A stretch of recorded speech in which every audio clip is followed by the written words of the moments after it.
Okay, so I've made this document for you to get remote access to the lab.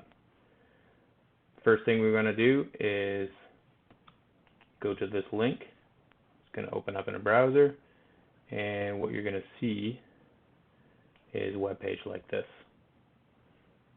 You're going to want to use one of these clients on the right hand side. On the left hand side, it's going to open up in the browser and things are not going to work for you. Okay, so once you download one of the clients, depends what you have, Windows, Mac, Linux, then what we're going to do, we're going to open that up.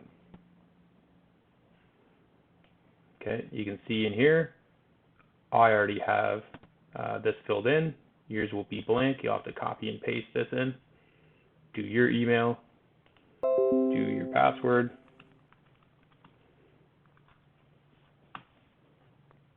Click login, and it's going to bring you up to this. This is our lab.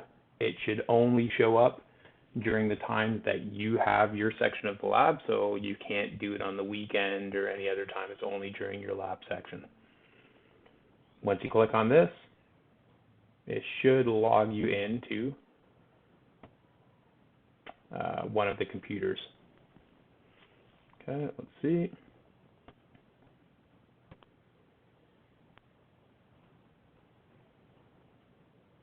So now we're into one of the computers inside the lab. The problem is you don't really know what computer it is. If you go to the top, it will tell you the computer name, but that's not going to help you much for our class. What we need to do now is open the command prompt by typing in cmd. I'm going to type in ipconfig, and there's going to be a couple addresses that come up. This first one we're not interested in. This is how we get web access on the PC. This one is another Ethernet adapter that is connected to the PLC. So you can see it's 192.168.1.55. The PLC will be the next number, 192.168.1.56. Okay? So we need to remember that. And I'm going to show you here in RS links. There's RS links on here. Okay. This is the first step of the lab. Okay, we don't have anything set up here. We're going to configure an Ethernet driver. Okay, add new. Just leave this default name. And what did I say this was? 55. So the next one's going to be 56. And all of them start with this, 192.168.1.56. Hit OK. Close this. It's added here. I click on it. I should see the PLC come up. Yep, this is the PLC connected.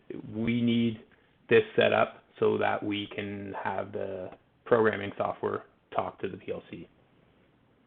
Okay, so now we're going to look at one other thing that may be different for people logging in remotely. I'm going to open up Factory IO.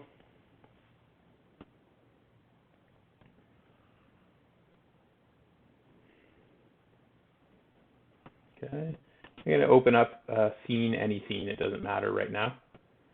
Okay, so I can move backwards, I can move forwards with the keys on the keyboard. Normally, I could right click and look around, pan around, but it's not working. So I'm going to have to go to the console here. Okay, and this is in my document.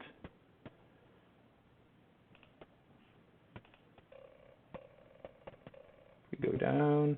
So that was an explanation for all of this stuff inside the document. This is just a video walkthrough. I'm going to copy and paste in here. Enter. Close the console. Now when I right click and move, it is panning around. This may look a little bit slow. Partially it's due to the remote login, but it's also because I'm video capturing this, so it also slows things down. But that should be it, and you should have everything you need to get going with the lab.